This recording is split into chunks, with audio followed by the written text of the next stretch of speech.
Okay, hello everybody. I propose to begin. People will continue to arrive.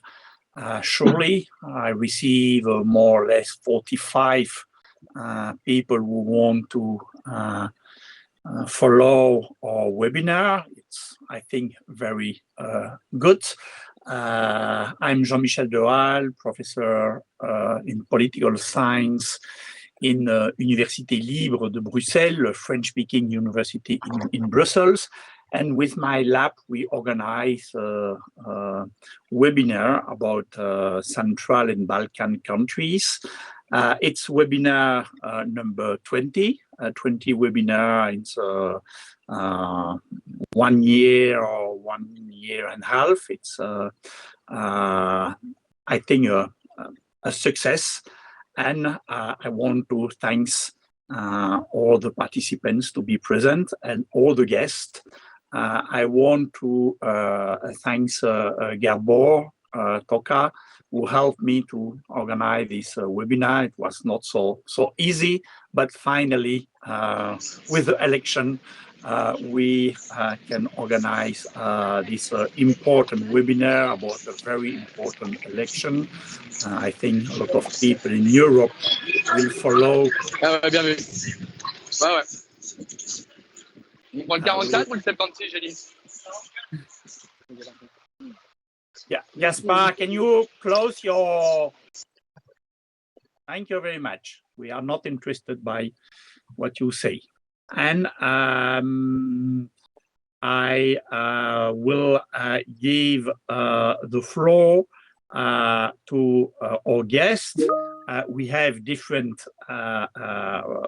important guests. We will first discuss with our guests, and after this, we have time to discuss, and the audience have also time for questions, for remarks, for contradiction. I think it can be very useful. This webinar will be recorded and had on our YouTube channel. Then your student, your PhD colleagues, etc., can follow later, and it's also, I think, very useful.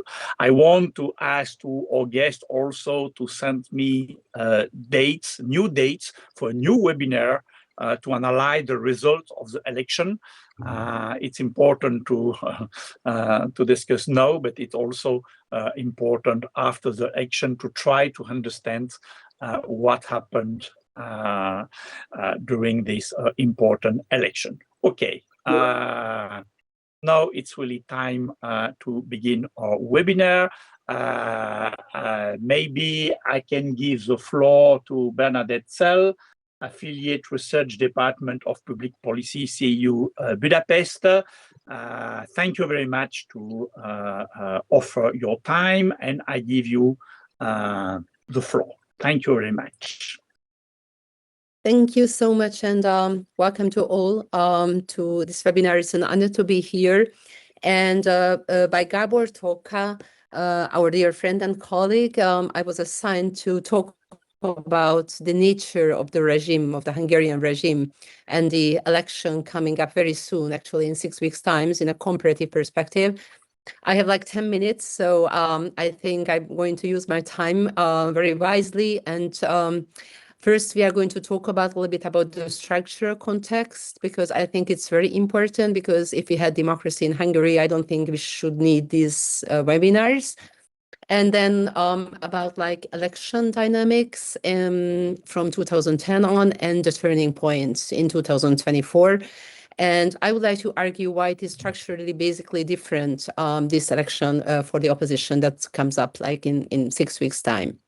So first of all, to understand Hungary's 2026 parliamentary election, I think we have to acknowledge that the regime context is autocracy. This is called like elective autocracy, according to the varieties of democracy project. Maybe this is like common knowledge, but still we have to emphasize that elections are held regularly in this country. Opposition parties operate legally, and there are parliamentary procedures that function formally. But, however, institutional checks and balances have been substantially weakened, media pluralism has narrowed, and political competition operates under structurally asymmetric conditions. So, and what makes Hungary internationally distinctive is that this process that started right after the 2010 elections has unfolded inside the European Union. And the EU embodiedness has not prevented autocratization, but it has shaped form. It has shaped its form. So this is important to acknowledge. Rather than open a rupture, we see a legal and constitutional engineering within a formally democratic framework. And in this environment, elections, and I would like to argue that these elections are not fully free and far from being fully fair, according to minimal democratic standards. The informational environment, the campaign finance asymmetries, and the state party resource fusion, and basically all the media concentration systematically advantage the government side. So basically, this is what I see as a structural context for the coming up elections. Of course, the opposition parties are really in the focus right now, and we see certain electoral dynamics since 2010. Basically, we can see that each parliamentary election has taken place under a different oppositional configuration from 2010 on. There was the 2011 constitutional redesign that introduced a single round and highly disproportional electoral system, which is called the most disproportional within the European community. And this system, to put it really very short and easy, it amplifies the largest party's seat share and increases the cost of fragmentation. And constantly, the opposition parties try to react to this situation. Basically, traditionally, we can say like historically, the opposition is traditionally fragmented in Hungary, but over time, at each national elections, the coordination intensified, culminating a fully unified opposition in 2022. Basically, the opposition had joint candidates, joint list, and a common prime ministerial candidate. Apart from the far right and from the two-tailed dog party, which is in a riposte party that follows different, different rules than the majority of the opposition. And from a comparative perspective, this represented a textbook strategy for challengers in majoritarian electoral autocracies, unify in order to offset structural distortions. Yet this attempt failed, and the governing party secured another 2/3. And after 2022, the traditional opposition spectrum weakened significantly. We could just see it after the 2022 elections that was really in the air, that party structure won't survive for the next election time. And then it happened in the 2024 European Parliament election, basically could confirm this erosion and triggered a structural reconfiguration. But what happened before that? That's an important turning point. And we can maybe call it like an elite fragmentation. The 2024 presidential pardon gate was really the event that marked a significant inflection point. No one could see it before, no one could see it coming, but it happened. And its significance was partly the specific case itself, but more the symbolic rupture it created within the regime that had grounded much of its legitimacy in moral and cultural claims. I think it's very important to emphasize. And the new challenger emerged from within the regime's broader elite environment. And I think comparatively speaking, this is crucial because in entrenched electoral autocracies, alternation many times do not come from the long time set opposition actors. And what we see is like Hungary entering to such phase. So this is again a different construction. And a formal insider who rapidly built a political movement, appeared and displaced the previously fragmented opposition and created basically a bipolar competitive structure. And I think this is a major point, how bipolar it is. We can talk about it later, because this defines the strategic landscape for the new election. And also from the comparative experience, we can see that in electoral autocracies, to make a difference and to change the system itself, typically at least three conditions are necessary to be present. The literature talks about elite fragmentation, opposition consolidation, and also economic and or international pressure sufficient to constrain incumbents. Basically, before the elections, 6 weeks before the elections, we see that Hungary exhibit at least two of these variables, at least partially. And I think this is also why the upcoming election is not just another cycle, but basically can be a game changer, and not only for Hungary, but also for the European Union. And here a very important question is raised, whether a system of institutionalized autocratization embodied within the EU framework can be reversed through electoral means or not. So I think this is instructive, far beyond Hungary. And this is, so the question is not simply who wins or who can win, but it's whether structural asymmetry can be overcome through strategic coordination, at least from the voters' side, and elite realignment. Okay, thank you very much. It was very interesting. I will give the floor now to BODA Zsolt. Thank you very much. Also, you have also the floor. Thank you. Thank you very much. Let me share my slides. Can you see them? Yeah. And is it moving? Okay, great. So thank you very much, Jean-Michel, for this invitation. So I am a research professor at the ELTE Center for Social Sciences, and since my research topic is first and foremost public policy and governance, I said that I would talk about these issues. So the title of this webinar is "What are the issues at stake in the upcoming elections?" Well, in terms of governance and public policy, I think that there are some issues at stake, I would say. So the problem for research, I would say, is that what is policymaking and governance under populist governments? Because actually populist governments somehow challenge the mainstream models of policymaking. You know, the whole public policy studies, it's about reflecting an instrumental rational logic. So the assumption is, even sometimes the implicit assumption is that when governments are making policies, they follow an instrumental logic. They try to solve problems. They try to find the more or less most effective means, which are also politically feasible, etc. But in fact, under populist policy making, the picture is very different. I will come back to this.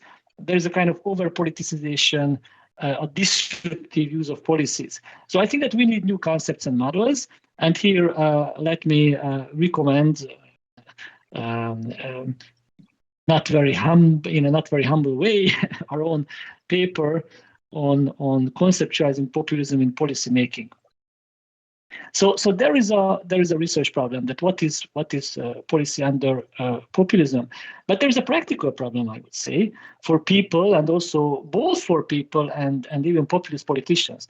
And the practical problem is that it seems that the quality of governance and the quality of public policies actually decline under populist governments. And there is a mounting evidence for that. And I would say that this is also a problem in Hungary. So again, let me just refer to a paper that I won't enter the details. You can check it out if you are interested. It's about the economy, how the economy is performing under populist governments. And of course, economic growth is not a direct outcome of governance, but still, I mean, there is an influence on it. Without explaining too much, it's a large study with many countries and its economic modeling.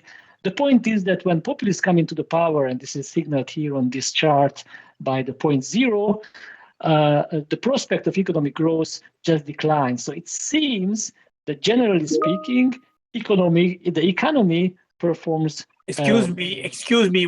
We can see only the first slide. I think. Oh, so move. It's not changing. Is it moving now? No. No. Oh. Okay.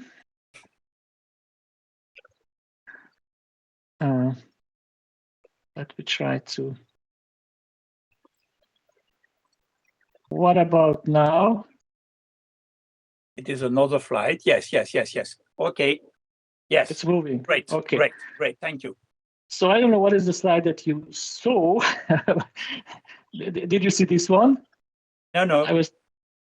You didn't see that one. Okay. So this was actually my first slide when I was talking about our model, which was published in this paper. Okay. So the problem for research and then the practical.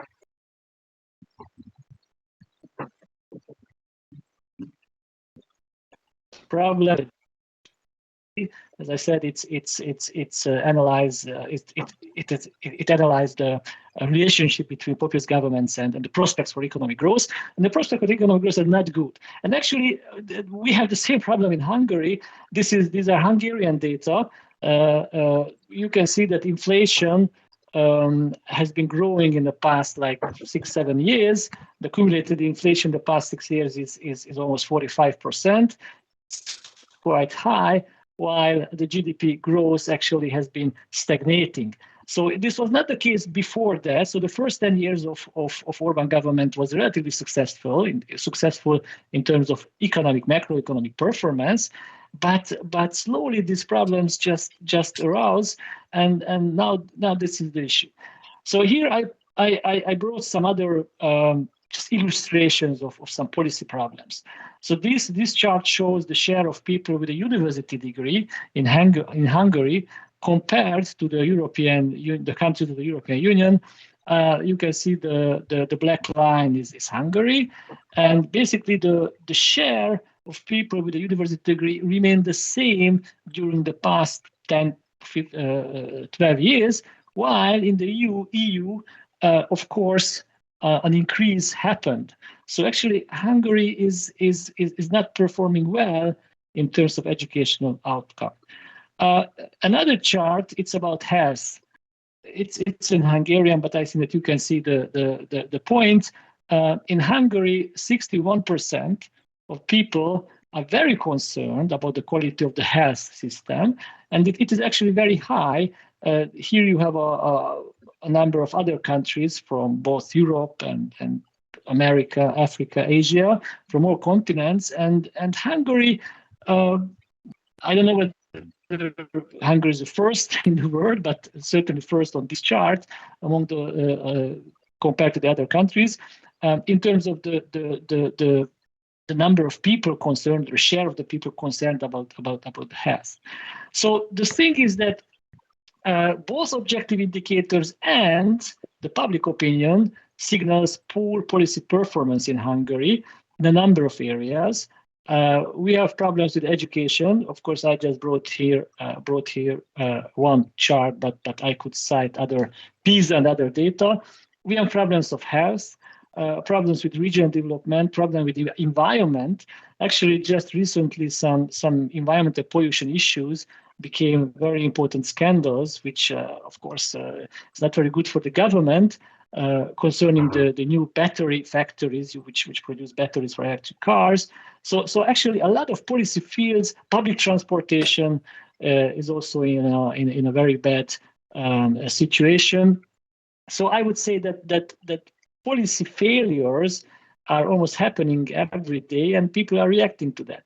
At the same time, Hungary lost several billions of euros due to the activation of the rule of law mechanism by the EU. So the EU is just not sending money, hasn't been sending money to Hungary in the past couple of years, which of course also one factor behind the slow economic growth. And at the same time, corruption is the highest in the EU, and even in a worldwide comparison, Hungary actually counts as a very corrupt country. So actually these problems and other policy problems have caused the erosion of Orbán's popularity. So what Bernadette was talking about is also, of course, very important, how the opposition kind of was restructured, or a new kind of opposition was presented.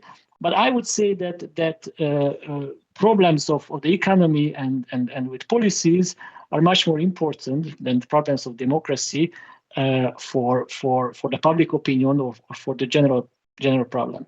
So why is this happening? And here I would come back to the first question that I asked, that what is happening during populist governance? And of course, here I will not talk about our model, or I won't enter the details. I will just highlight a few points. So under populist governance, a radical politicization of the policy process is happening, meaning that macro-political or politics consideration concerning popularity, concerning partisan logic, concerning the power-related issues become more important than all the problems within the policy subsystems. So actually, why is this happening? Because the whole policy process has been altered.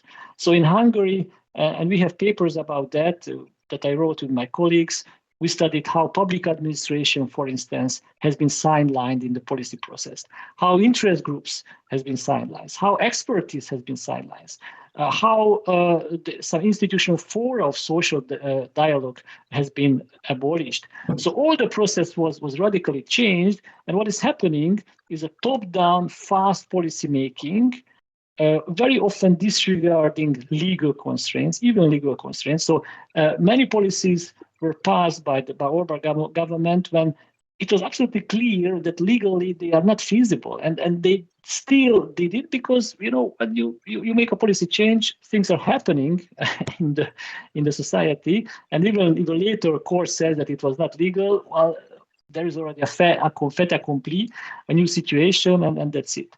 So financial feasibility, efficiency considerations, or effectiveness considerations, or any problems of implementation are just not important in this kind of top-down, politicized policy making. The point is that how policies can be used for political purposes. And even worse than that, there is a phenomenon that I call disruptive policy making, when not only these policy considerations are absolutely sidelined, but policies are used for political purposes in order to create problems.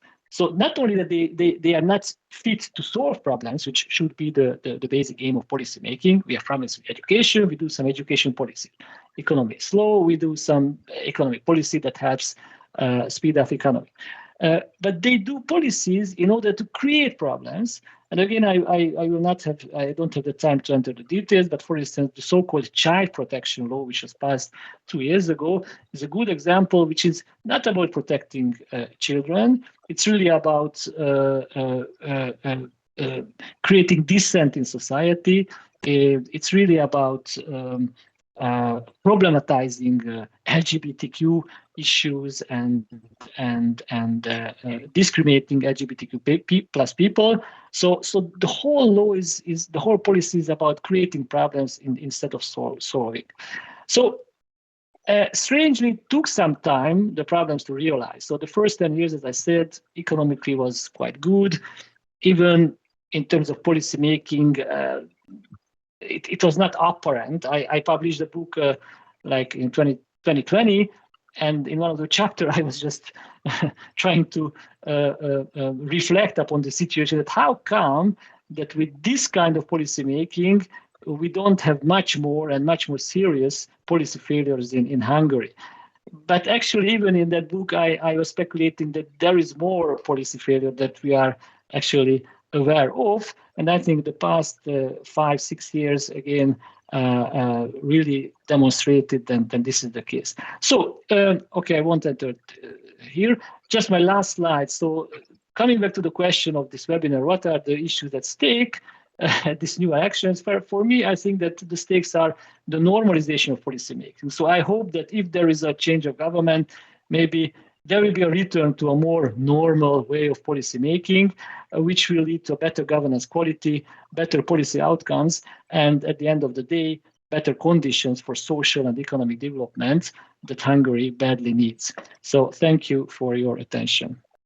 Thank you very much, Zsolt. It was a very, very interesting presentation and very new arguments for Western researchers about Hungary.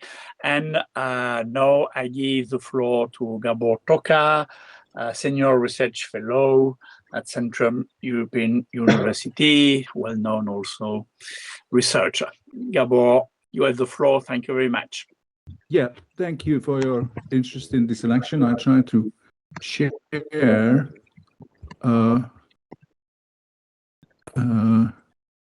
something, but oh wow, to ask for approval of something, but hopefully you will be able to see. Do you see a presentation coming up on the screen at all? If not, then I will just do it without. Okay, so I will talk a little bit about the expectations regarding the outcome of the election. And this first one, just till election day, I go with the discussion of them. There are, of course, why many of you are probably interested in this election is because Viktor Orbán became such an interesting central figure for far-right discourse around the globe. He is taken as a sort of an exemplary figure in the Erdogan fold, although he was certainly not the first who created this information autocracy in the world, but he is credited with creating the first within the European Union and making it survive in spite of all European pressure within NATO structures and then the EU, and of course to become at least a very useful ally of Russia in European and policy making. So in some ways, I mean, his fate is of major international interest. And of course, this interest in the election has been amplified by the expectation that this time he may actually be defeated peacefully and in a relatively orderly electoral process. Now, how we got there, I mean, Deti and Zsolt already told you a lot about this. Basically, the story is that an information autocracy still needs to perform at a certain level, which at the margin is found tolerable, acceptable by society. How bad things have to become for an information autocracy to have the kind of popularity problems that the Orbán regime is having now, I guess depends on the country and the society. I think we are in the country all terrified by how bad things had to become in order for this degree of dissatisfaction with the output of the government to emerge. But just as one piece of evidence of how bad things have become according to the local expectations. Sorry about the child crying. I had to take custody of her. One example of that, I think, is probably the most telling, is that the whole campaign of Fidesz, the government party of Viktor Orbán, is now about basically about Ukraine. I mean, trying to whip up animosity towards Ukraine and fear of Ukrainian interference in Hungarian politics. They are trying to frame the opposition as basically, I mean, Prime Minister explicitly stated multiple times that the opposition campaign is financed by Ukraine, and the whole point of this election is that the European Union wants to go into war with Russia in defense of Ukraine, and Hungary is the one force that stands in the way of this craziness. And if the opposition wins, they will not be able to resist European Union pressure to take the country into war with Russia in the defense of Ukraine. And this is not simply the main campaign topic, but this is by now is becoming basically the only campaign topic that they really are running on. this fear-mongering about the war, and that probably tells you something about how little credit they think they can claim and how far they can get with that in the public eyes, in spite of the fact that they are again spending something like 2% of the GDP on election-related extra spending. I mean, which basically they give away to citizens in various forms as the gifts of government before the elections. So the reason why, I mean, there are many reasons why we think that this time their popularity may be so low that they may actually lose the election, is partly rooted in the public opinion polls. They are very divergent polls because a large number of the pollsters who publish data in the public domain are companies that work exclusively for the government party. A very large part, I mean, by now, the propaganda spending is more than the budget of the ministries and the central government administration altogether. So if you count everything that they spend on propaganda, that's about as much as they spend on the actual government.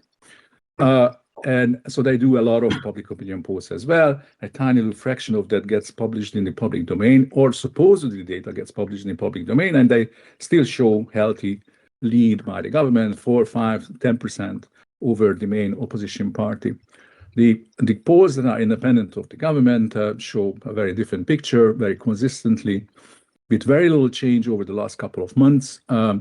They show roughly a 10% lead of the main opposition party over Fidesz, which under, I mean, any reasonable count should be enough to win a parliamentary majority for the opposition. There are many factors because of which this has to be taken with a grain of salt. The first is that the independent polls may actually exaggerate the lead of the opposition over Fidesz. There are many reasons for this, and I don't want to get into technical details and psychological arguments about response patterns and so forth. But I think it's reasonable to think that they overstate to some extent the lead of the opposition, and some indirect evidence also suggests that that lead may not be quite as big as 10%. Now, how will this polling data, if we disregard the work of the government posters, translate into election results? That requires a number of different assumptions because of what Bernadette already told you about the autocratic nature of the regime. The alternative for the prime minister is the alternatives for the prime minister are very similar for the alternatives to Bibi Netanyahu. You either win or you go to prison. That's basically the discourse in the country itself. This is how the stakes in this election are presented, and probably this is how the prime minister himself perceives the stakes in this election. So on the one hand, there is an actor who is probably prepared to use, Belarusian style tactics of dealing with challenges to his rule. So he is probably prepared personally, and a couple of people around him is prepared to move beyond information autocracy and to establish a proper dirty and dictatorship with people, political prisoners, and fracas between police and demonstrators on the streets. So maybe he's prepared for that, but generally, I think the perception by now is that this is not going to happen because he doesn't have the preparedness of the police force or any other significant parts of the security apparatus to go into violent conflict with opposition demonstrators in case of a spectacularly rigged election or an annulled election or delayed election or something which really goes beyond the legalistic framework that used to characterize this autocracy so far. I would underline this word legalistic because this is really the source of legitimacy is in this regime is I think above all a belief in among the supporters of the government en masse that no matter how many tricks are employed and how many irregularities happen, things go by and large according to laws. So this is, a democracy in the sense that things follow the basic law, and then all the whatever legislation that were passed kind of rightfully by Fidesz in parliament. And this seems to be the red line also for at least some members of the parliamentary faction. They basically refused to go on with a walk-on with Viktor Orban last year in passing a new piece of legislation that would have moved a little more sort of Belarusian direction with media regulations and clamp down on civil society organization in case there is any kind of foreign funding found in their records, and same with the independent media. So the expectation is that there will be a very dirty campaign. There will be lots of artificial intelligence generated videos about opposition candidates, especially in the last couple of days before the election. Opposition candidates may be arrested with criminal charges before the election because that is legal by now in Hungary. The candidates don't have immunity any longer during the campaign period.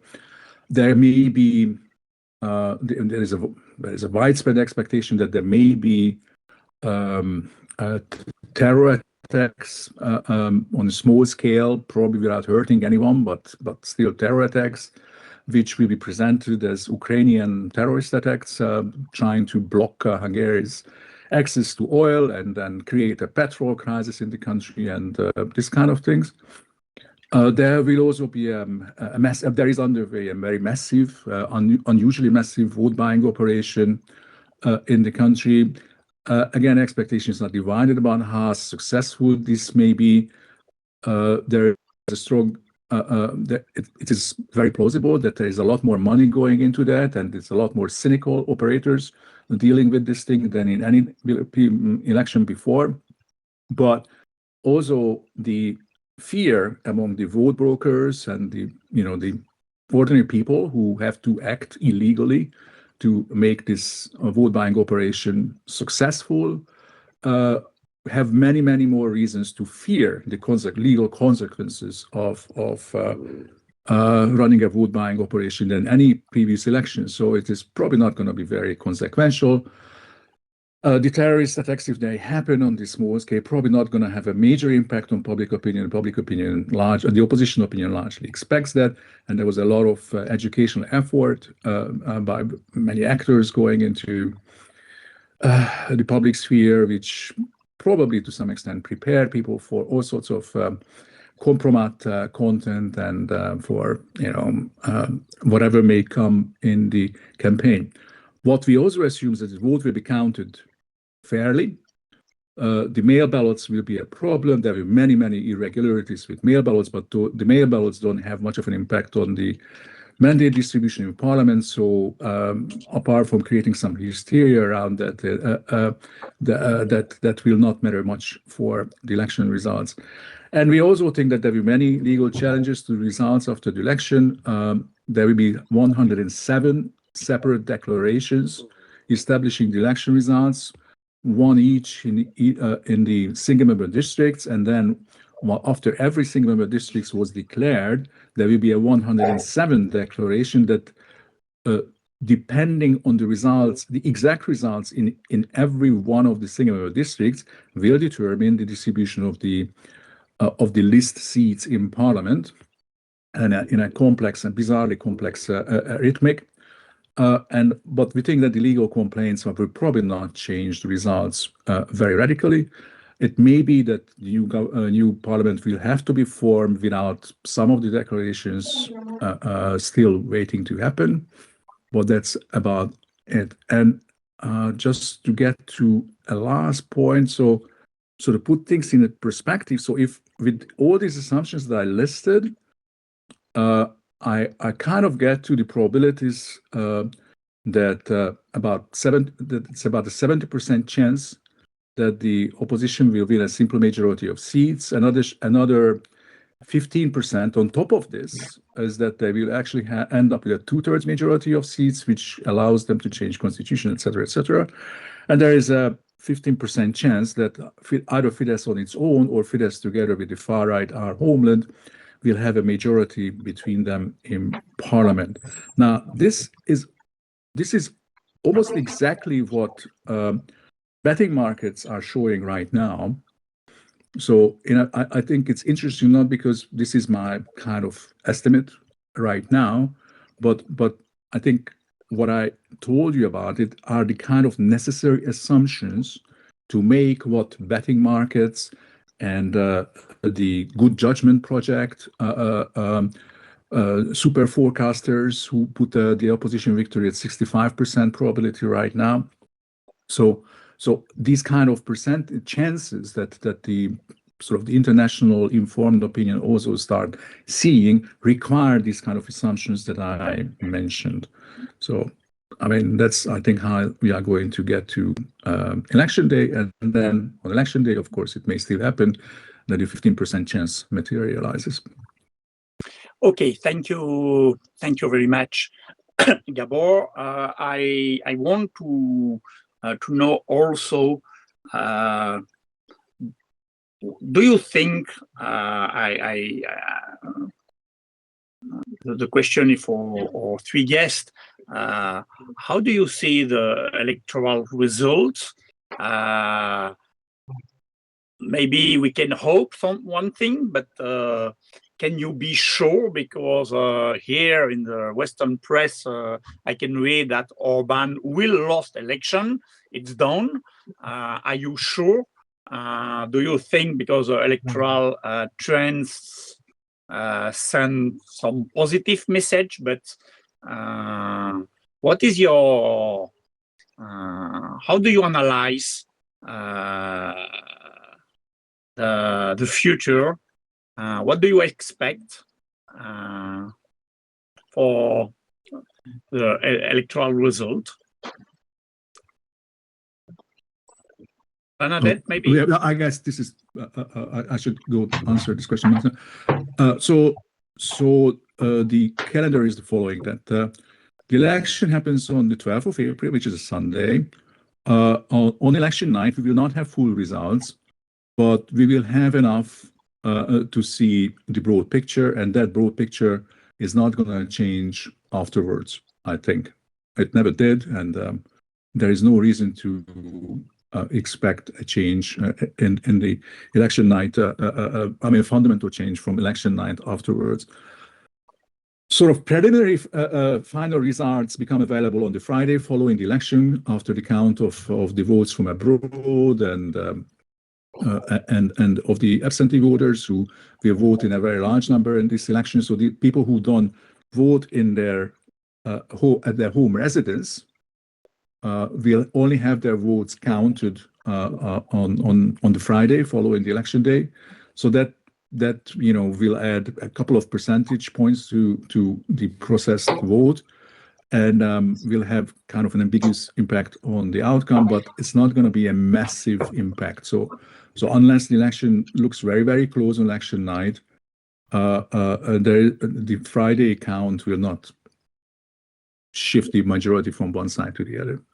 If there is a shift on Friday, the shift will be towards the opposition in terms of seats, because the mail ballots don't make much of a difference in the mandate distribution, but these absentee votes are predominantly opposition votes, and the votes from the consulates are mostly opposition votes, and they will turn around a couple of single-member districts in all probability. Now, the head of state has 30 days to convene the first meeting of the new parliament. The new parliament will then have to vote for, will have the chance to vote for a new prime minister. They can only vote for the nominee of the head of state. The head of state is a partisan of the government party. It is at his discretion who he nominates for prime minister, but this doesn't take him very far, because once whoever is the candidate, Viktor Orbán or whoever is voted in by the new parliament, next 5 minutes they can put in the actual majority of parliament. They can put in a vote of no confidence, against him and replace the candidate nominated by the head of state with a candidate of the majority of parliament. So I think this is what is going to happen eventually. There will be a lot of razzmatazz up to that point, and there will be so we are going to be on uncharted waters. Also, in terms of constitutional law, there can be all sorts of incredibly crazy scenarios, like instead of 199 people sitting in the new parliament at its first session, there may be just 100 or even 55 people, if that's the number of declarations that happened until then. But there is absolutely nothing in constitutional law that would prevent a new parliament to form with any number of declarations that already happened in the single-member districts. If the opposition wins the election, they can only win it by winning a majority of the single-member districts, and then unless they manage to orchestrate recounts and revotes in the single-member districts such that it's only the opposition victories that are challenged, and which is unlikely, then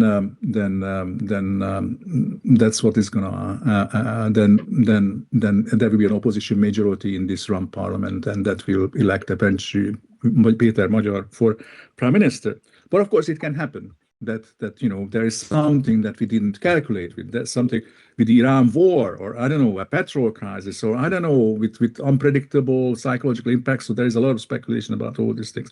Sorry for the long answer, but I guess this is probably the most interesting part of the thing. Okay, Bernadette. Yeah, thank you. Two little comments. The first is, like, in terms of Hungary, I think it is very important that we talk about an autocracy and not just populism, because I think the system is really different in Hungary now. If there were democracy in Hungary, I think it would be safe to talk about, like, how to say, a kind of estimated guess about the result of the elections, but we cannot be sure until the last minute. I think it is very important to understand, and why. That's the other question. In terms of economy, after 2010, Viktor Orban had, the golden age. It was basically the revitalization of the Hungarian economy after the big global crisis. And it was very easy to him to stabilize his electorate. But then after 2015, when the migration crisis hit Hungary and Europe, basically a very sharp worsening started in his communication. And I think from that point on, the narrative is more and more focused on stability and peace and defending Hungary. And after came the COVID and then the Ukrainian war, Putin's war in Ukraine. And for me, the biggest questions, I think it's very important that I think both Gábor and Zsolt mentioned, but maybe it was Gábor, that the campaign basically focused on, from the government side, on the war itself. So the question here for the next 6 weeks ahead of us is really whether the opposition and the leader of TISA can manage to focus the narrative on economic issues, all the policies Zsolt presented us, how the life quality it is in Hungary, or it is the government who can balance this whole communication to his side, talking about stability and war and defending Hungary. And I think in the communication arena, we can see these two narratives competing with each other.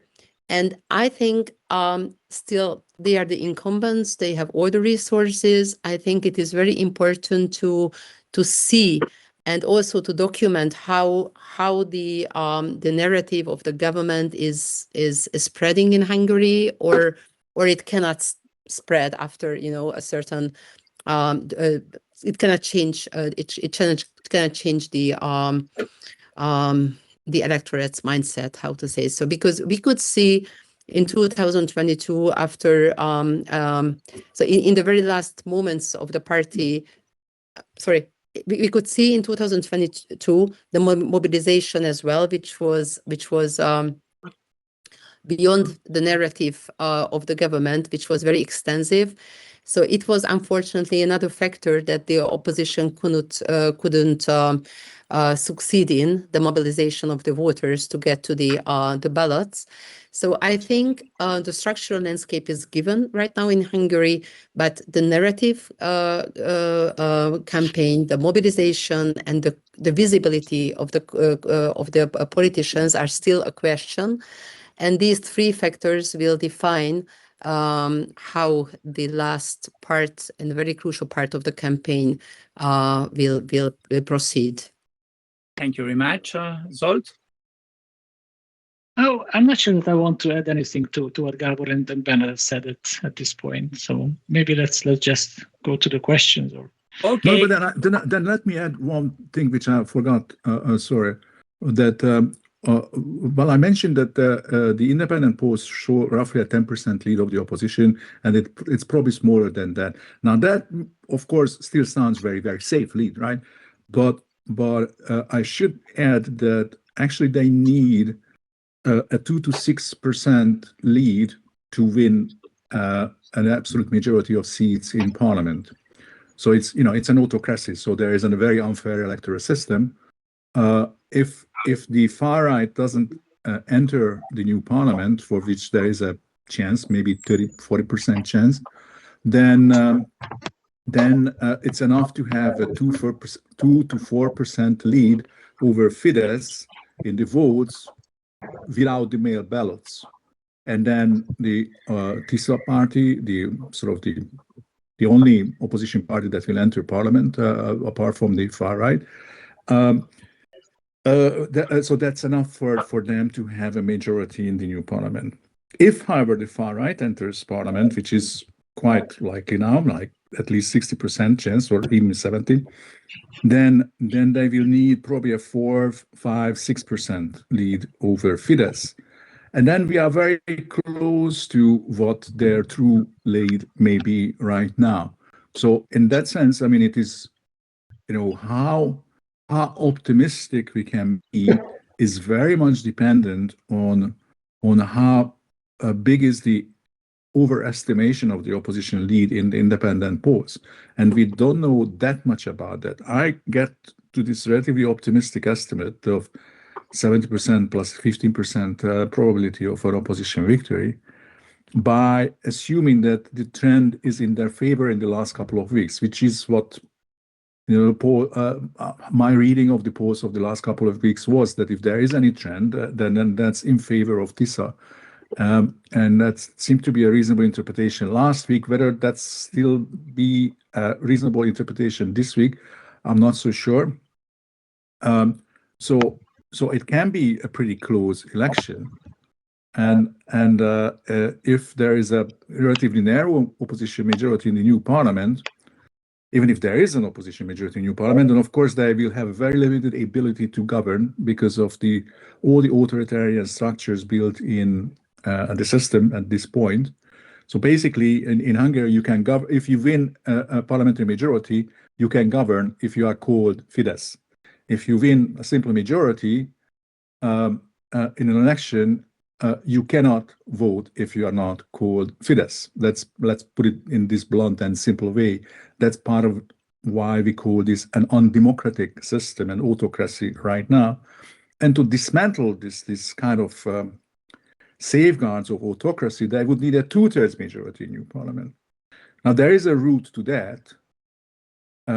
It's a relatively simple and straightforward route, which people who remember the 2016 change of government in North Macedonia will remember that after very, very close election results in 2016 in North Macedonia, where the VMRO was defeated very narrowly by the Social Democrats and their Albanian allies, the VMRO popularity totally collapsed. Once the autocrats are out of power, the police starts investigating things, prosecutors raise charges, and the whole media landscape very, very quickly changes.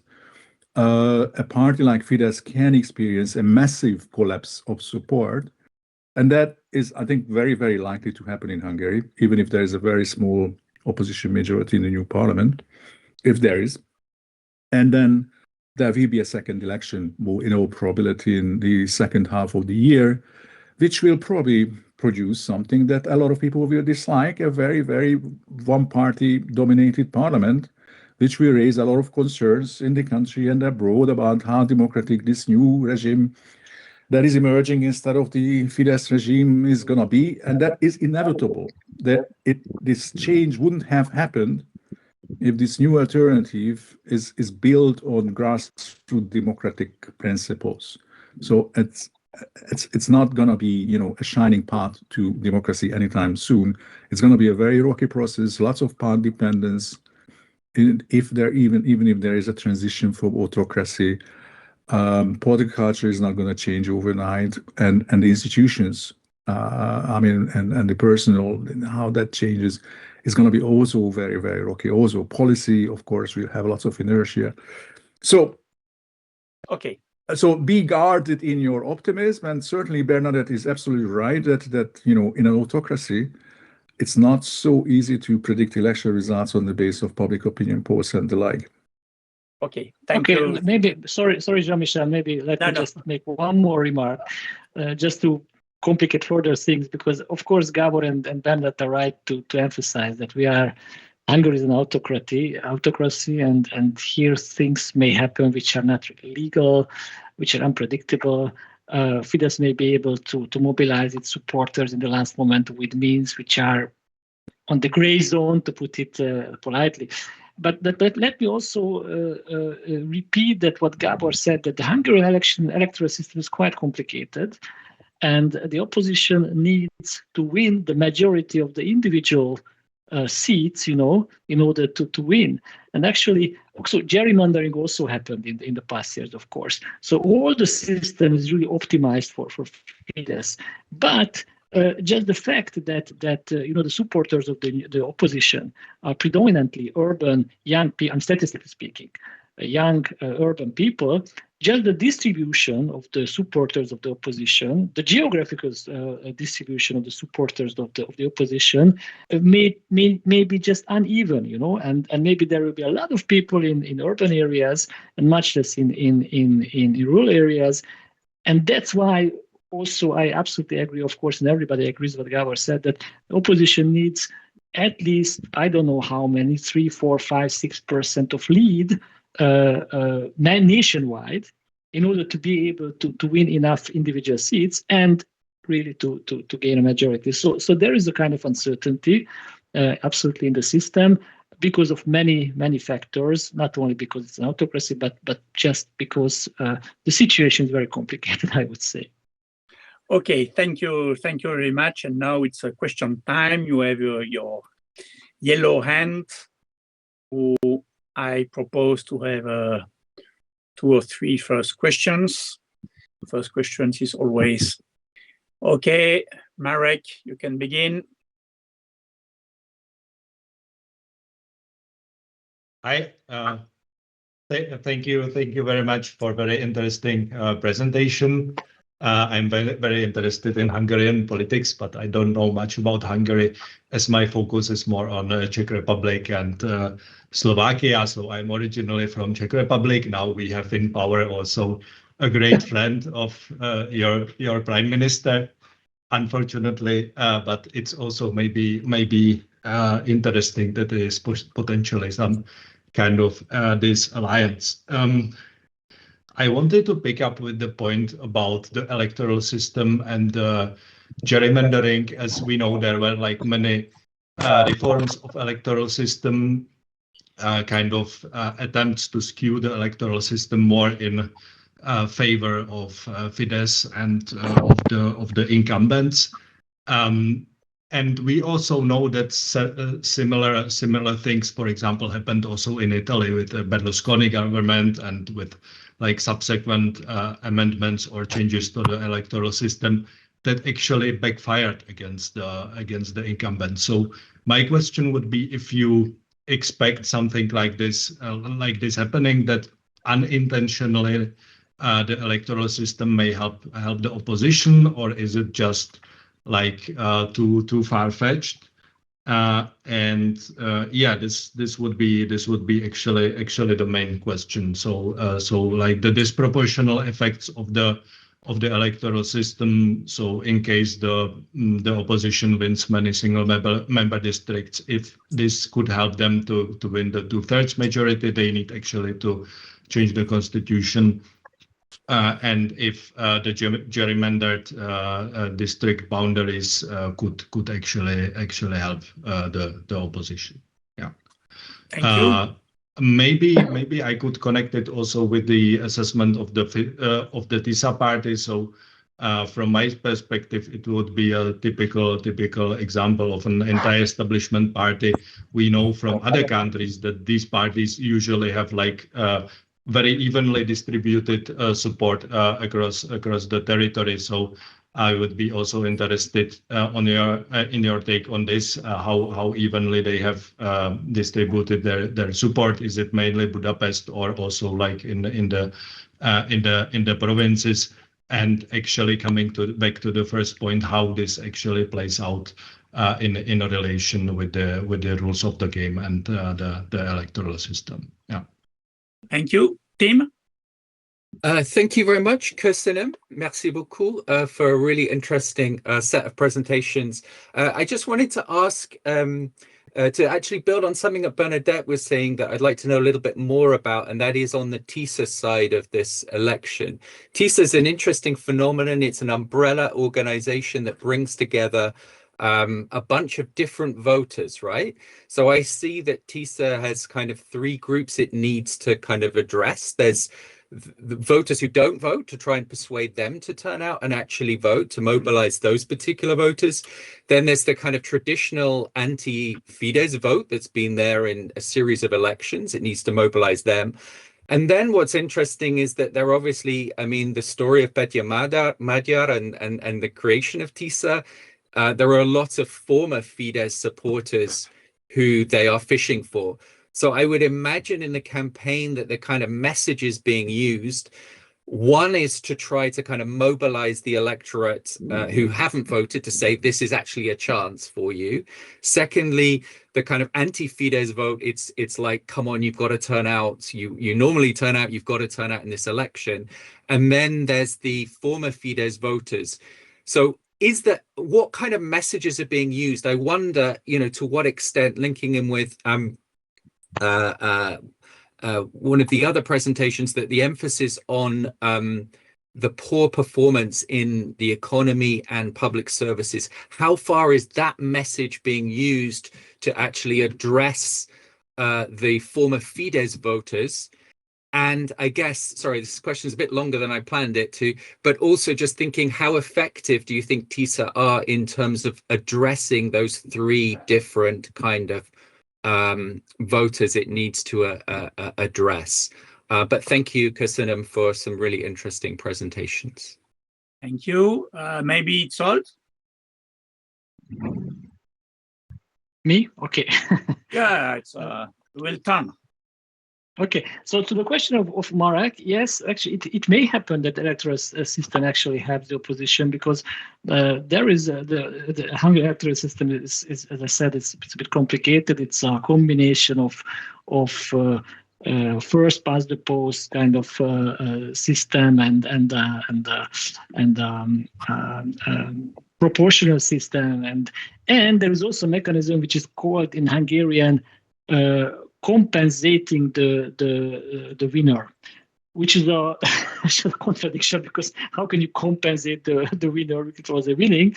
Actually, who wins may win very much. So if Orban has had a 2/3 constitutional majority in the past several elections, it's not because his party received like 2/3 of the vote.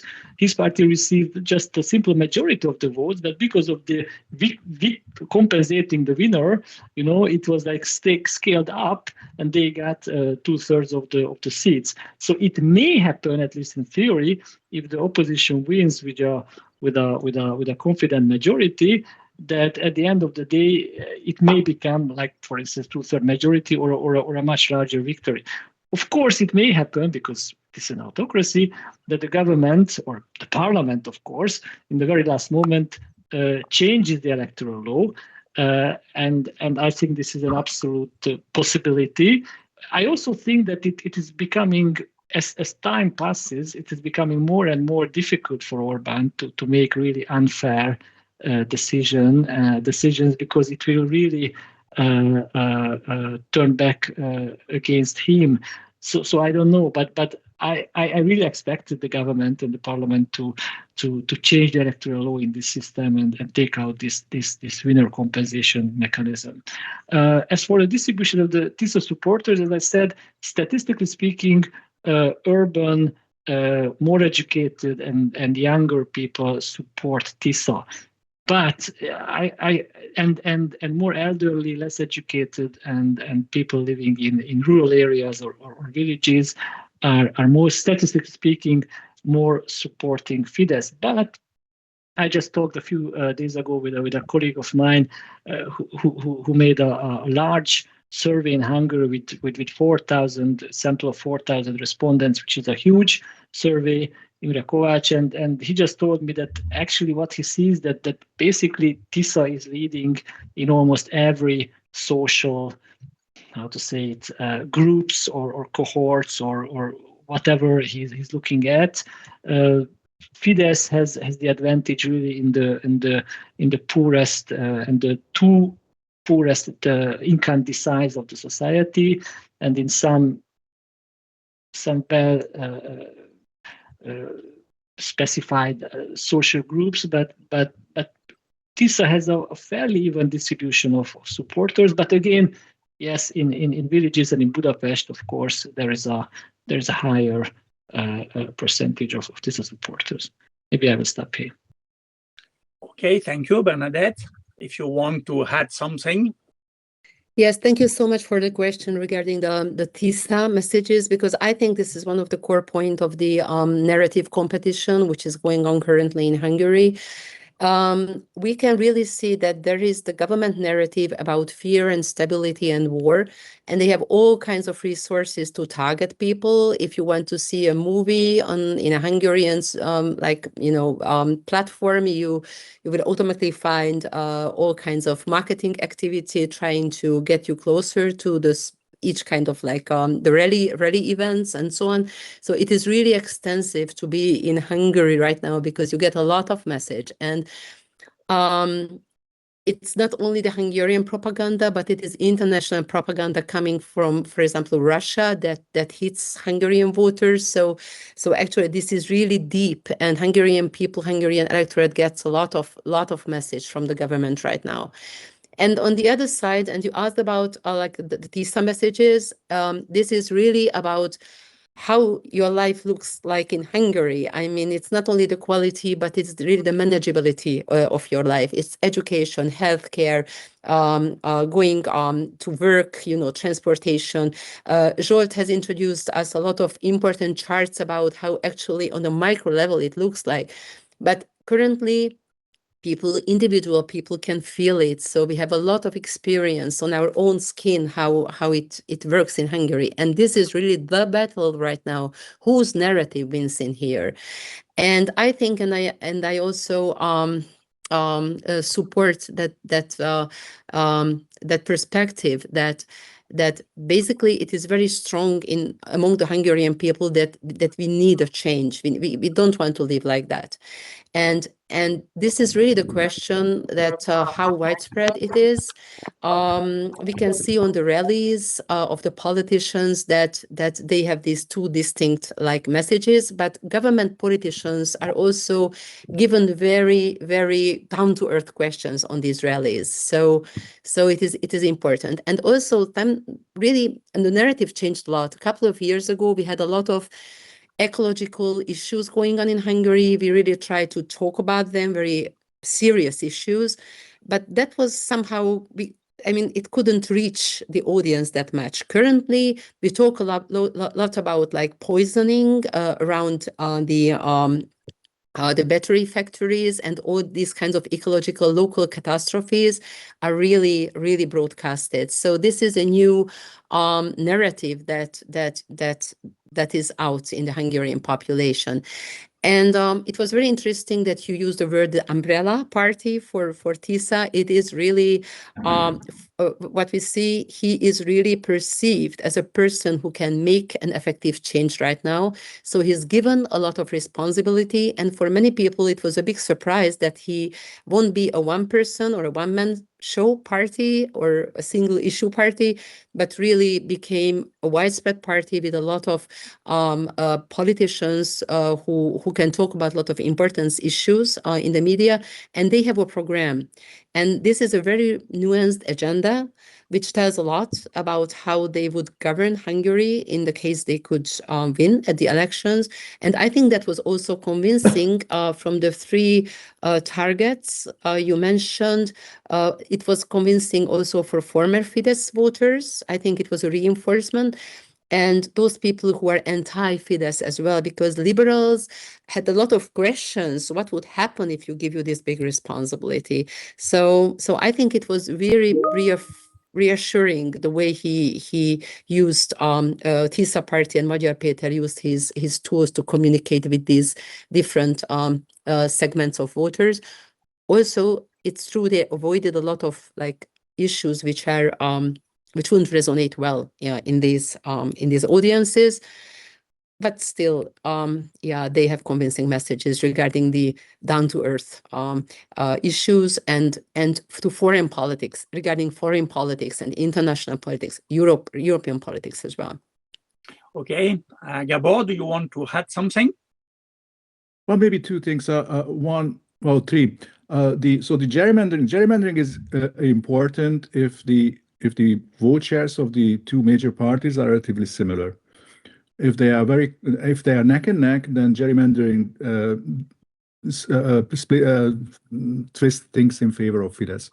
So with an equal nationwide vote share, Fidesz would get 10, 20 more single district seats than TISA. So that's like 5 to 10% of the new parliament, and that is game over.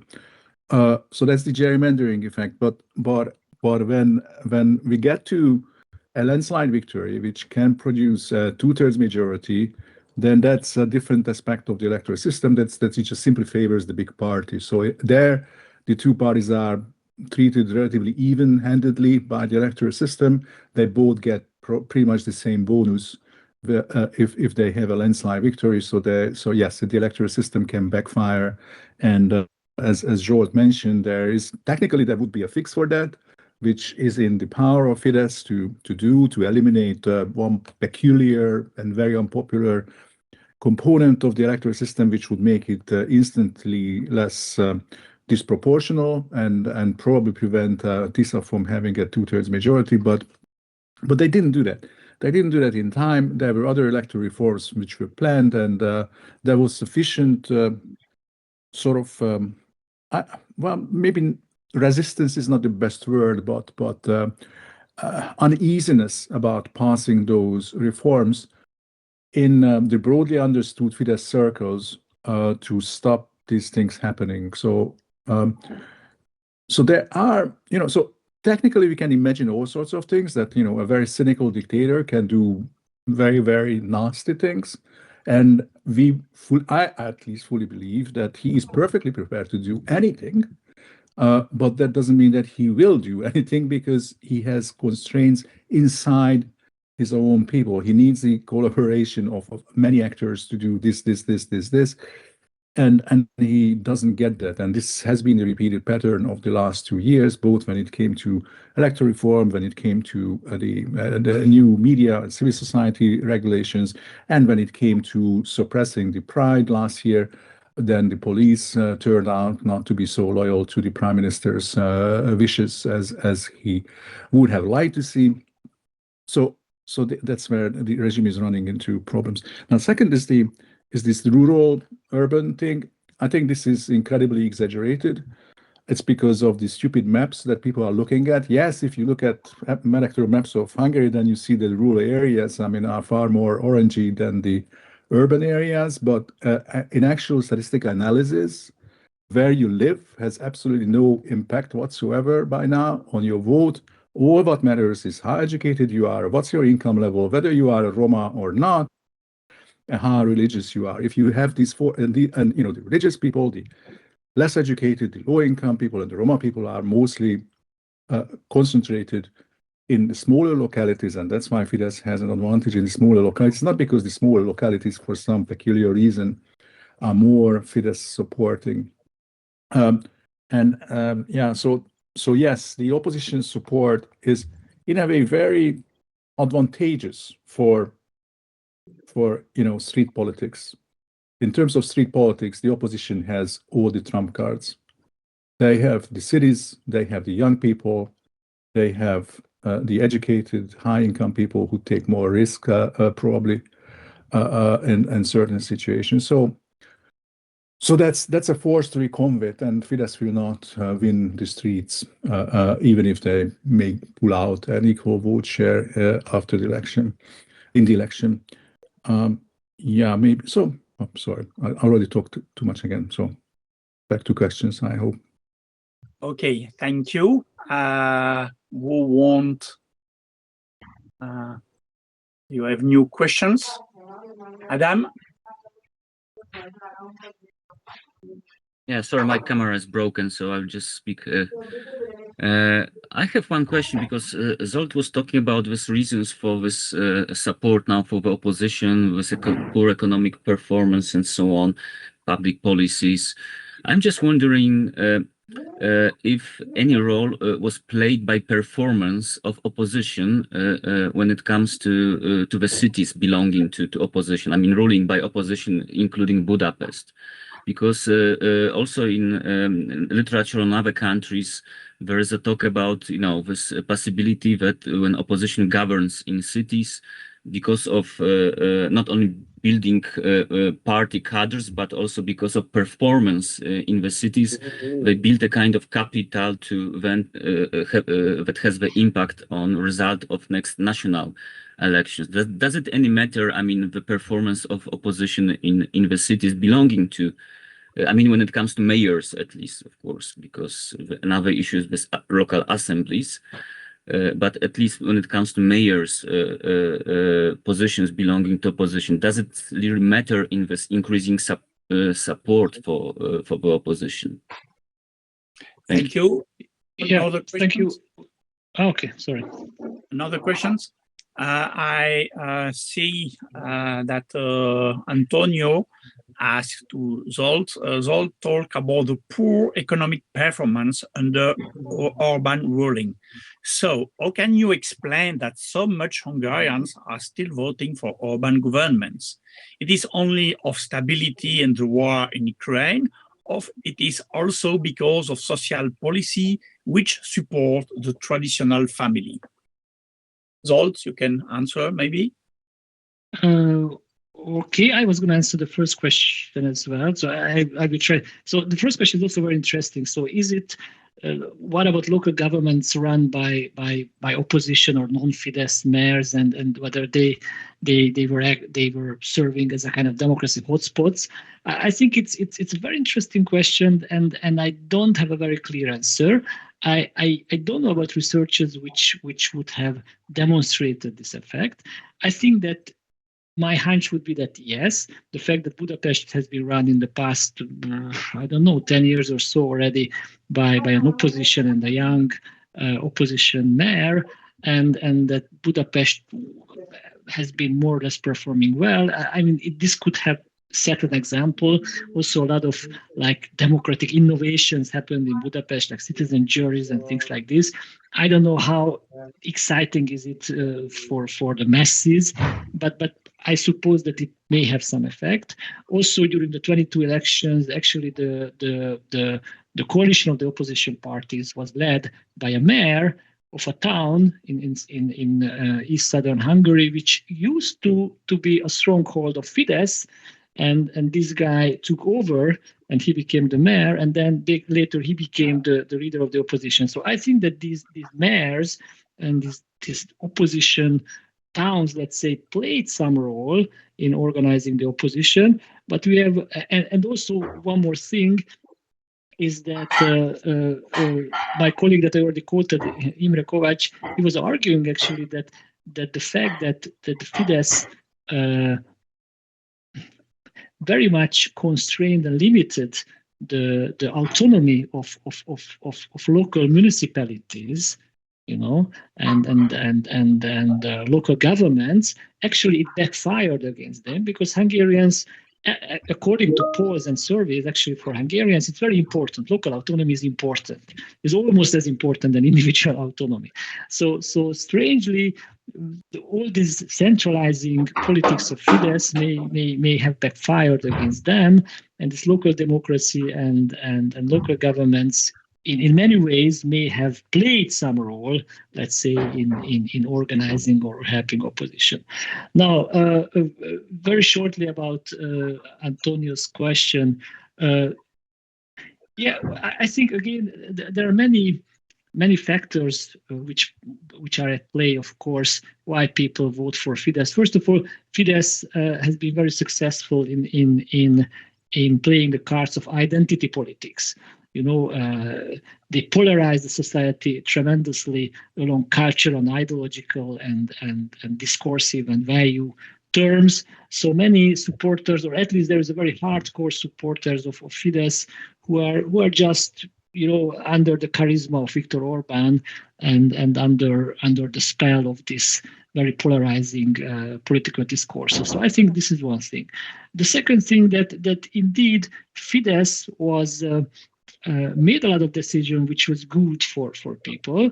During the 2014 elections, for instance, just before the elections, Fidesz introduced a very relatively generous scheme to help people's, how you call it in English, you know, heating and electricity bills and things like this. So they had a great policy about that. During the next elections, it was Fidesz was focusing on the immigration issue, because the immigration crisis just happened 2 years before, and they were very good in selling themselves as the force which will protect Hungary against, you know, the threat of mass immigration. In 22, it was the Ukrainian war. The war just started before the elections, 2 months before the elections.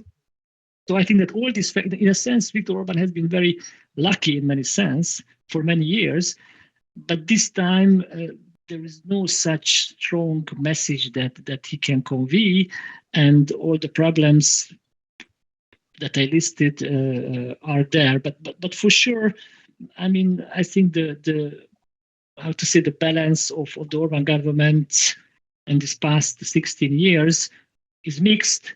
So I listed a lot of policy failures, but incomes have been increasing for a structural element, institutional element in the sort of the power machine, as we call it, of the Orban government. And if, you know, opposition wins control of that municipal office, then it stops being part of that transmission belt. Okay, thank you very much. I think it's time to finish this webinar. We can continue to discuss a lot, but I think it's good to make not a too long webinar. Thank you for all three guests. It was very, very interesting, very balanced. All the complexity of the situation was very well explained. Thank you for the audience for the questions, and we will organize a new webinar about Hungary after the election. We have already our three guests. Thank you very much, and I will send you news for our next webinar about radical right in Romania. The question will be if Romania will be the next illiberal country in Europe. And thank you very much, and bye bye. Good evening. See you soon.